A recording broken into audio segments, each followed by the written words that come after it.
ድግምትና ጥንቆላን መሰረት በማድረግ ወደ 300 ሺህ ብር የሚጠጋ ገንዘብ ልትቀበል የነበረችው ሴት ጉዳይ በማህበራዊ ድረገጹ መነጋገሪያ ሆናለች። በተለይ በዜናው ላይ ልጅህን የሰይጣን መጫወቻ አደርጋታለሁ በሚል እስከ 300 ሺህ ብር ልትቀበል እንደሆነና ከዚህ ውስጥ 25 ሺህ ብሩ እንደተቀበለች በፖሊስ እንደተያዘች ነው ዜናዎቹ የሚያትቱት። የተባለውን ድርጊት ፈጽማለች፣ አድርጋለች፣ ወንጀለኛ ነች፣ ሌላ ጉዳይ ነው።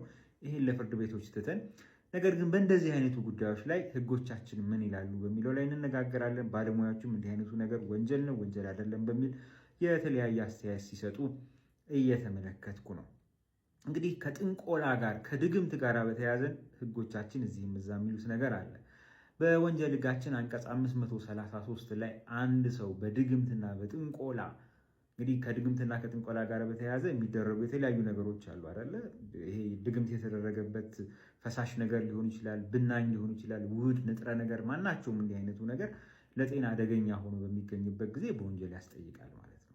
ድግምቱ ጥንቆላው ራሱ ሳይሆን ለድግምቱ ለጥንቆላው ጥቅም ላይ የሚውለው ንጥረ ነገር ወይም ውህድ ለሰዎች ጤና አደገኛ ሆኖ ከተገኘ ማለት ነው።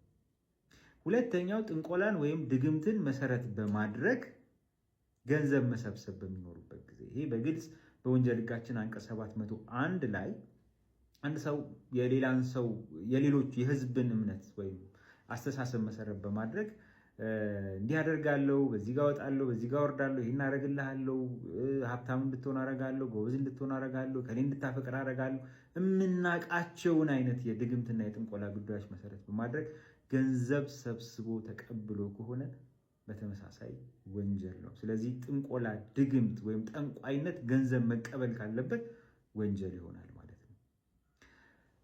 ሌላው በወንጀል ህጋችን አንቀጽ 29 ላይ ያለው ነው። አንድ ሰው ጥንቆላ፣ ድግምት በተግባር ጉዳት ባያደርስም እንኳ ጉዳት ያደርሳል ብሎ በማሰብ ጥንቆላንና ድግምትን መሰረት በማድረግ በሌላ ሰው ላይ ጉዳት ለማድረስ ቢሞክር በሳይንሳዊ መንገድ ድግምትና ጥንቆላ ጉዳት አያደርስም ተብሎ ስለሚታሰብ ሊያደርስ ይችላል።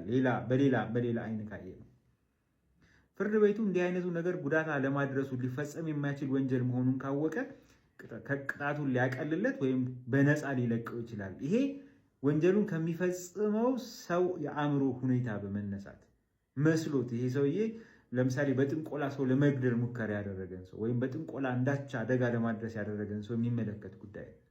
የዚች ልጅ ጉዳይ ወይም በዚች ልጅ ጉዳይ የሰማነው ዜና ግን ከዛ ይለያል።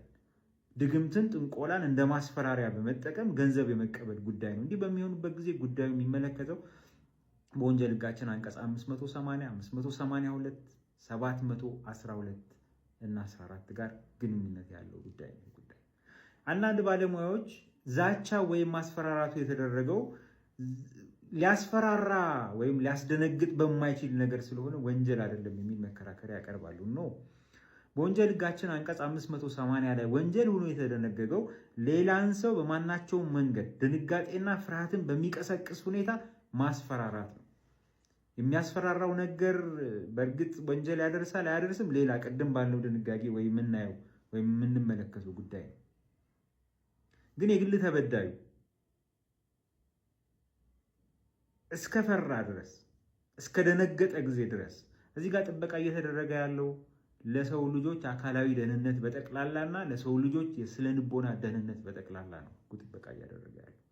ስለዚህ ይህንን ነገር አደጋ ላይ በሚጥል ሁኔታ ማስፈራራት፣ ዛቻ፣ የስነ ልቦና ጉዳት ማድረስ ወንጀል ነው ማለት ነው።